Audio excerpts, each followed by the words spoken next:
I'm supposed to be building a project car, but this video might have some destruction in it. Now, I'm not intentionally destroying parts, but the goal is today to see if I can get two very important car parts to fit in this car. One being the headers, and the other is the drive shaft. Now, we are gonna get to the part of the video where there's a bunch of fire very soon. Kind of nervous about that. But for now, we're gonna work on the drive shaft, which should be a little bit safer. Now, originally in this car from the factory, there was no drive shaft at all. Now, the reason for that is because this was front wheel drive, which means the engine, the transmission, and the axles were all jam-packed in the front of this car. Now, for the past year, maybe even two, wow, time flies, I have been converting this car to a rear-wheel drive V8 Honda Prelude. Now, what that means is the front wheels no longer have power, but the back ones do. And if we're gonna be making a bunch of power from the V8 up front, we need a way to send it to the rear wheels. And that's what the drive shaft will do for us. Long story short, it gets connected to the back of the transmission and runs to the back of the car, connecting to the rear axle. Now, I did have this drive shaft custom made for this car, and I've yet to test fit it. Luckily, Greg came over the other day and he helped me out. All right, so we're just gonna jump right into it. We're gonna try to get the drive shaft in place.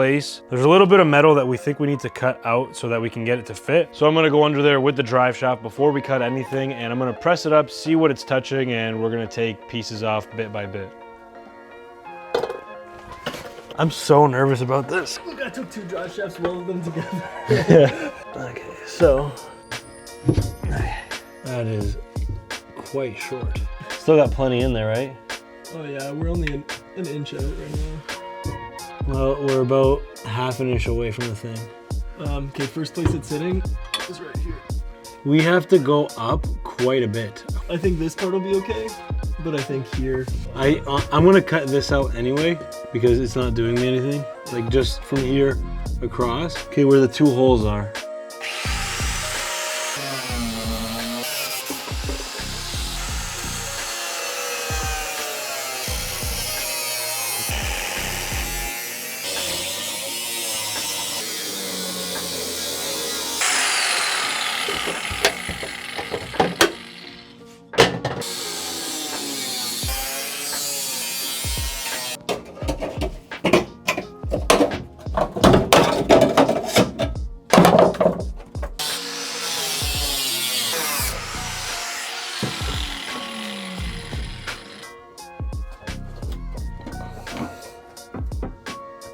This whole thing needs to come out.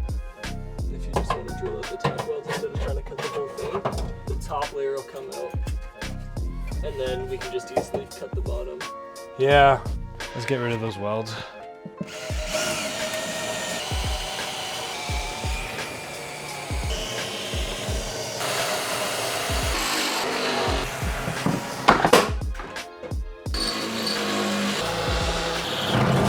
Oh yeah.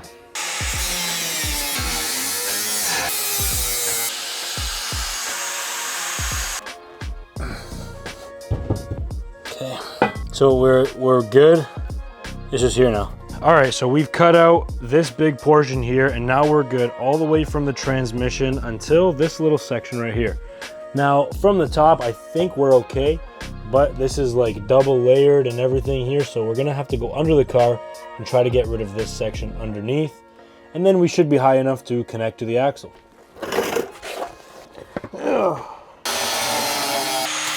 You got that pry bar? Thank you, sir. It's for sure not cut right here. That might clear.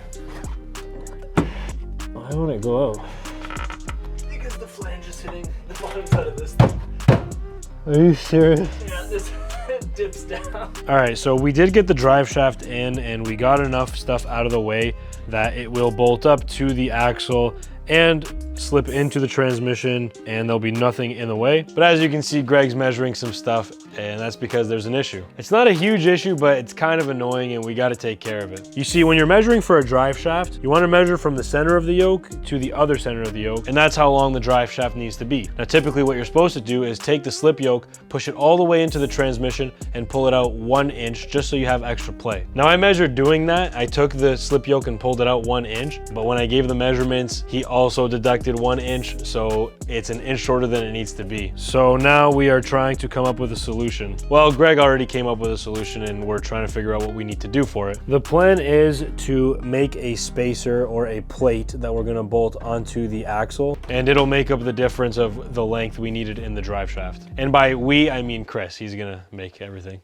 So then Chris came over and he wanted to take a look at what he needed to do to make the spacer for the drive shaft. We took care of that, but we are test fitting 2 parts today. The second part being the headers. Now Chris knows, along with some of you guys who've been watching the videos, that the header is in the way of the steering shaft. So we came up with an idea to try to bend it and push it out of the way so that we would have clearance. So we clamped it to my workbench and tried heating it up with my propane torch. Unfortunately, my little propane torch wasn't doing the trick, so we needed something bigger. All right guys, so now we are at Chris's shop. You know the deal, my videos lately have been all over the place, but that's good because that means that we're focused on getting progress on the car. So the plan is we're gonna heat each one of these bends, and we got a pipe in the collector right now, so we're gonna try to push it down as we heat this up. And we're gonna put a gauge here to see how much we're bending it. Let's hope for the best.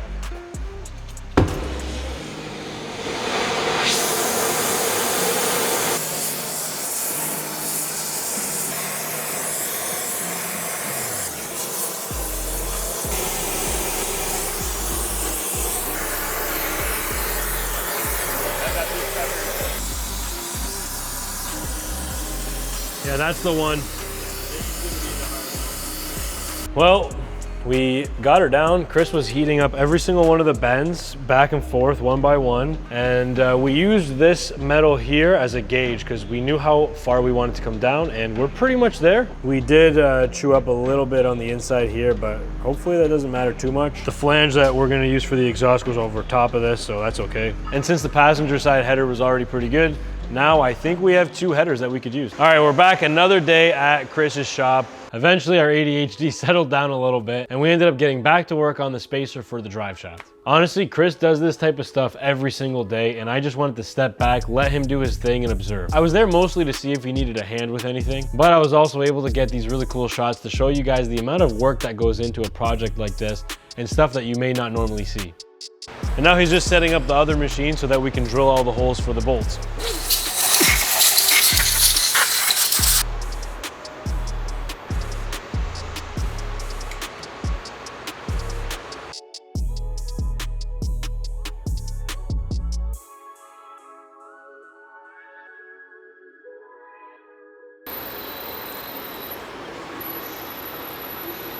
All right guys, there you have it. Chris is all done making that piece and it is beautiful. We just tested it out. You can even see it actually. The holes are all beautiful. As you can see guys, he made this hole here to go onto the rear axle, and then there's the opposite happening to go inside the flange yoke. So he made it all hub centric, the holes line up, and it's the exact thickness that I needed for the length of the drive shaft. So now the drive shaft should be totally taken care of. We cut out all the material in the car so it fits, and now we added this spacer so it's the right length. Now once Chris was done making this, I wasn't done there. The original bolts are too short and they don't even make it out to the other end. So I had to get some longer hardware that was exactly 1 inch longer, and now we're good. Now let's get this thing bolted in and we can see how this spacer works.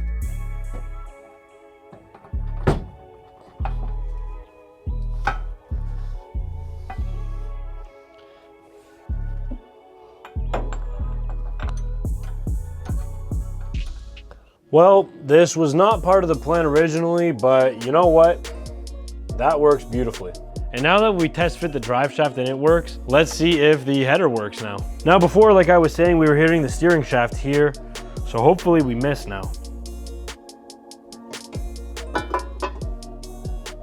Wow.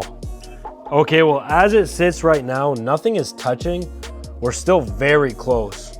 And most likely if I turn the steering wheel, it might touch the header. But before, if I tried to do this, it would get sandwiched in between the frame and the header, and there would be absolutely no space at all. So I am pleased with that. Man, I love my friends. This was a hurdle that I did not want to get to, mainly because I just didn't know how I was going to go about trying to solve this problem. But luckily, Greg and Chris can come and take a look at it from a different perspective. And they're both car guys, they're both really smart, and they clearly helped me out a bunch. Well, I'd say we got a lot done in this video. Now, if you've made it this far, clearly you like what you see, but YouTube doesn't know that, which means that they won't show this video to more people unless you tell them that you like the video. And all you gotta do is click the like button below. And while you're at it, for your sake, you should probably subscribe as well. And make sure you hit the bell icon beside the subscribe button and click all notifications. That way you won't miss the next video. But if you did happen to miss the last video, don't worry, I always make it easy for you. All you gotta do is click right here.